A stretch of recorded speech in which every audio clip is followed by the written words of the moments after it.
देखो अब ध्यान देंगे, ठीक है। संख्या पद्धति का क्वेश्चन बहुत अच्छा क्वेश्चन है। जैसे दिया 50 से कम 3 के सभी धनात्मक गुणजों का योग ज्ञात कीजिए। तो आप ध्यान दें बाबू, ठीक है ना, यानी 3 का क्या हो, गुणज हो, ठीक है ना, और धनात्मक संख्या हो, ठीक है, और 50 से कम हो। यानी जैसे 3 प्लस 6 प्लस 9 प्लस है ना, यानी plus 12 plus dot dot dot dot dot dot है ना, यहाँ प्लस 48, यानी 48 क्या लेंगे हम बाबू, ये संख्या लेके हो कि 3 का क्या 48 गुणज है 50 से कम है। इसके लिए फार्मूला होता है बाबू यन है, इसके लिए फार्मूला होता है यन माइनस ए बटा सर्वांतर संख्या, यानी सर्वांतर यानी प्लस 1 प्लस क्या लगाएंगे यहाँ 1 ब्रैकेट में, ठीक है। दूसरे ब्रैकेट में लिखे यन प्लस ए, एन प्लस क्या लिखे बाबू, एन प्लस ए बटा 2, ठीक है ना। एन मतलब बाबू अंतिम संख्या, ए मतलब प्रथम संख्या, ठीक है। अंतिम संख्या क्या है इसमें, यानी 48 माइनस प्रथम संख्या 3 और बटा बाबू सर्वांतर मतलब कितने का अंतर है, 3 3 है ना, 3 में जोड़ेंगे 3 तभी 6 होगा, 3 फिर इसमें जोड़ेंगे 3 3 क्या बाबू, यानी है ना सर्वांतर मतलब अंतर, यानी 3 और प्लस यहाँ 1 ब्रैकेट में इसको लिखे क्या करेंगे, यानी मतलब बाबू आपका 48 और प्लस 3 और बटा बाबू बटा आप लिखेंगे 2, बटा क्या लिखेंगे आप 2। 48 से 3 घटाएंगे कितना आएगा आपका, यानी 45 बटा 3 यानी प्लस 1 और बाबू इधर कितना आ गया, जोड़ेंगे बाबू 48 3 कितना हो 51 बटा 2, ठीक है ना। अब इसको काट लो, 3 के 3 15 बार में कट जाए, 3 15 45 है ना, 15 में जोड़ेंगे आप, 15 में जोड़े कितना हो जाए आपका 16 और इधर कितना होगा ब्रैकेट में गुणा, यानी 51 बटा पूरे 2, काट लो 2 1 के 2 2 8 16 गुणा कर लो 8 1 के 8 8 पंचे 40, यानी कितना आएगा 408, क्या आपका करेक्ट आंसर है।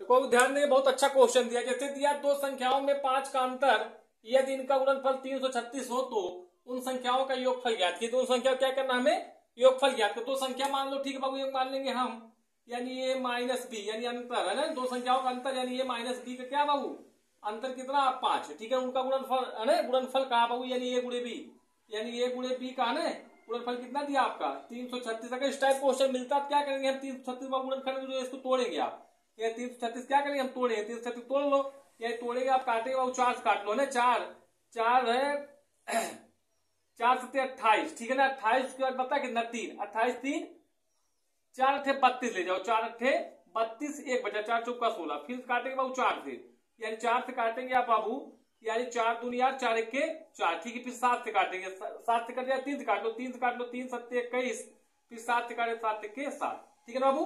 अब देखो ध्यान देंगे, दो संख्या में निकालने, एक संख्या मिल रही है आप, एक मिल गई 4 चौका 16, एक 4 चौका 16 और बी के 3 7 21, यानी 3 7 21 के अंतर कितने का होना चाहिए बाबू, अंतर इनका होना चाहिए यानी 5 का अंतर, 21 में से आप 5 गिराए, अंतर 5 का आ रहा है कि नहीं, अंतर 5 का है, अंतर 5 का है। तो यानी ये संख्या पूछा, उस संख्याओं का योग कितना होगा, तो इनका योग जोड़ लो, इनका योग कितना होगा, यानी कहा उन संख्याओं का योग जोड़ लो, ये 6 1 7 ये 2 1 3, यानी उन संख्याओं का योग कितना होगा 37, ही क्या आपका करेक्ट आंसर है।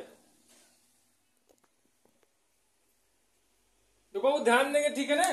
दिया जैसे क्वेश्चन है 4 7 एवं 12 का चौथा समानुपाती निकाल, कैसे हम निकाले चौथा समानुपाती कैसे निकाले, इसके फार्मूला बनता है बाबू, जैसे ए अनुपाते बी, ठीक है ना, उसके बाद होगा सी अनुपाते डी, सी अनुपाते डी, ठीक है ना। क्या करें, बाहर से बाहर आप गुणा कर लेंगे, अंदर से अंदर गुणा, यानी ए गुणे बनेगा आपका डी और बराबर बी गुणे सी, ठीक है ना। निकालना में चतुर्थी अनुपाती, चतुर्थी मतलब डी मतलब चौथा, यानी डी के बराबर क्या निकाले, डी बराबर निकाले बी गुणे यानी सी, और ये कहां चला जाए, इनके बटे में चले जाएगा, ठीक है। ये फार्मूला बनता है, यानी बी गुणे सी बटा ए, ये चतुर्थी अनुपाती फार्मूला ही है आपका, ठीक है ना।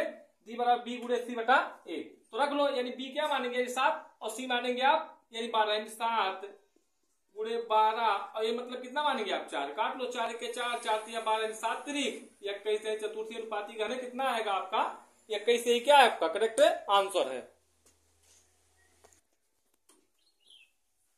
देखो ध्यान दें, अनुपात का बेस्ट क्वेश्चन है, ठीक है। जैसे दिया यदि ब्रैकेट में 5a minus 2b अनुपाते 2a plus b बराबर 7 अनुपाते 10 हो तो a अनुपाते b का मान बताना आपको, ठीक है ना। जिसको आप कैसे लिखा, अनुपात मतलब जोड़ भी होता है, अनुपात मतलब भाग भी होता है, इसको लिख सकते हैं आप ये, यानी 5a माइनस 2b और बटा बटा मतलब इसको लिखिए 2a प्लस b बराबर में लिखिए 7 बटा 10, यानी अनुपात में 7 बटा 10, ठीक है। 3 इसका गुणा कर लो, ठीक है, इसका गुणा करके कितना आएगा 7 दूनी 14a प्लस 7b, ठीक है ना। इसका गुणा करके इसमें 10 बचे 50, 50 से माइनस 10 दूनी 20 यानी 20b, समझ पाएगा, प्लस या इधर माइनस हो जाएगा, ठीक है ना। 50 में से यानी प्लस जाएगा माइनस, ये 11 से कम घटाओ कितना आएगा, यानी 50 में से आप 14 घटाएंगे क्या होगा आपका, यानी 36 से बराबर, ठीक है। ये माइनस प्लस हो जाएगा, यानी 20 में आप 7 जोड़ी कितना आ जाएगा, यानी 27b है ना। इसको लिख सकते हैं बटा b बराबर लिख सकते 27 बटा आपका यानी 36, काट लो 9 3 27 9 चौक यानी 36 पूछा है।